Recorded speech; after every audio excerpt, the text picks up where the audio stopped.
Hi, this is Ted, and today I'm going to be talking about an article I read this week. It's about 6 days ago, and it's in Futurism, and it's called Something Bizarre.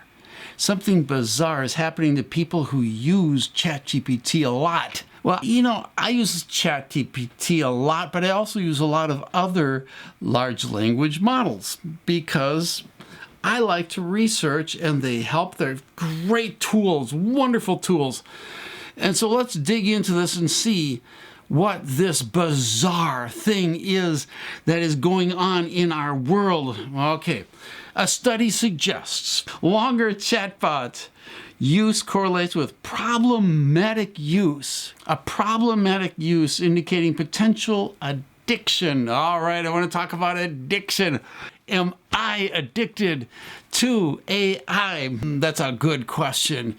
Let's find out, because I'm going to find out today by looking at this article really carefully. Now, yesterday I spent about 3.5 to 4 hours in working with AI in different scenarios. I do a lot of different researches in a lot of different areas. So 3.5 to 4 hours, actually, that's not too bad. Sometimes I can spend up to 12, 13 hours. I did last year a lot because I was trying to learn everything I could about artificial intelligence. All right, I would be considered, according to this article, I think I would be considered addicted. Another Futurism article, by the way, suggests that journalists and marketing professionals are the worst. They're the ones who use it the most. Well, I'm not a journalist, but I do like researching, and journalists research, so I'll put myself in that same category. I'm like a journalist, and because I'm like a journalist, I am using it a lot, and I do like it, and I do use it a lot, and that explains pretty much my situation. Okay, users, it's the next step, I guess, or the next description. Okay, sometimes words, I'm old. Come on, everything is falling apart in my brain. You got to get used to it. All right. Users with extended interaction times were more likely to view ChatGPT as a friend. Oh, that's not good. I am really getting into this. Must be addicted. Why? I teach classes. I also talk to people about artificial intelligence. Why? Because I'm obsessed with it. I'm addicted to it. Must be.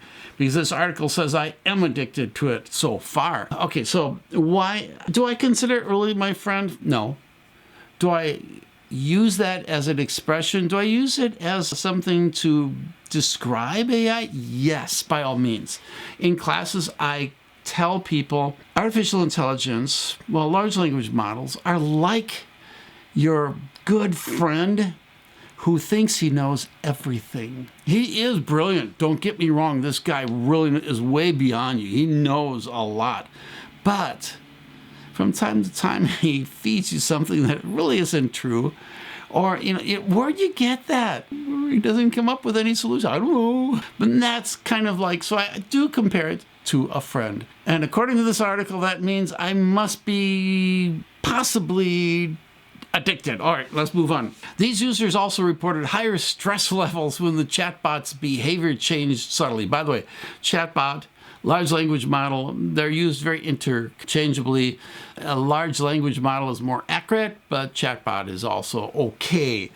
I don't usually stress out when it changes. I expect it to, because everybody's competing with everybody else in this industry, and the one who wins will be able to, nobody wins because each one is competing, and somebody will win this week, and then somebody will win this week, and then somebody will win this week, and it just goes on and on and on, and finally, who knows what's going to happen. Everybody's racing towards who can be the best, and everybody's racing towards becoming equal or beyond human.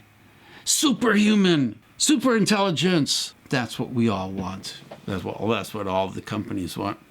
So do I stress out? Yes and no. I did stress out. I was teaching a class, I've done this twice, and I still haven't learned my lesson. And I'm using a new Microsoft desktop. It's brand new. I haven't seen it before. I've been out of teaching for a few months. I come back, I put on the desktop, fine, everything goes fine. I do the PowerPoint, fine. I work with Apple. And in this particular case, I have to work with Microsoft because that's the computer in the classroom. And I need to shut it down. I have 10 minutes before the next class starts and somebody else teaches. And they need a clean desktop ready to go for their teaching. And I am unable to shut it down because I don't know where Microsoft put their shutdown button in. It's not where it used to be. I stressed a lot. So 2 times that happened. 2 times I stressed. So this must mean changes bother me. Not really, but in this particular case, I'll go along and say, yes, I am like that. I could be addicted. All right.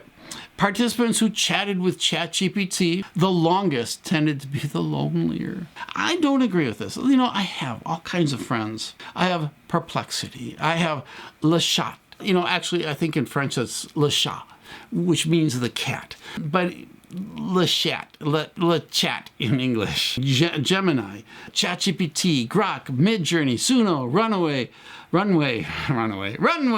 Leonardo, HeyGen, and so many more. These are constant friends of mine I'm using a lot. There's many more friends. But in reality, what am I trying to say? In reality, I do have friends. This as many friends as I've always had all my life, even before AI came along. So that's one particular area I would not agree with. Well, for me, being addicted.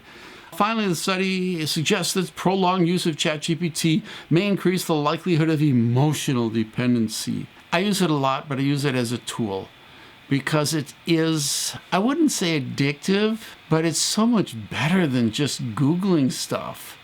Although now when you Google, you get AI response anyway, but it's so much better than getting advertisements pumped at you all over the place and the highest bidder getting the top on the list of what you're going to find. So it's such an improvement over that. And there's definitely good ways to use it and there's bad ways to use it, etc., but I'm not going to get into that right now.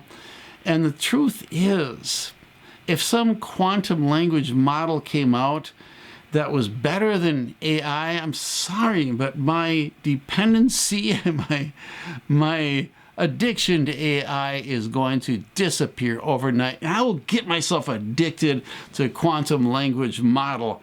And this is Ted. You all have a good one.